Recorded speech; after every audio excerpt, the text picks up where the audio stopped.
Human sa kasaulugan sa kapiestahan sa Barangay Bobon, Butuan City, usa ka krimen ang nahitabo ni adtong Mayo 11 alas 3:30 sa hapon.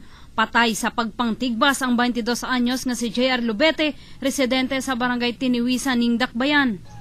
Sumala sa investigasyon samtang natulog ang biktima dayon kining gitigbas sa liog ug wala pa nakontento ang sospek giluba pagyud kini hinungdan sa hinanaling kamatayon sa biktima. Sa gawa sa usa ka tindahan na abtang natulog ang biktima, gikumpirma sa mga nakakita nga usa ka Felipe Toralba Jr. ang nitigbas patay gamit ang sundang. Panagbikil ang gitudlong hinungdan sa pagpatay. Anana ni sila mga old grads ang victim ug aning suspitsado.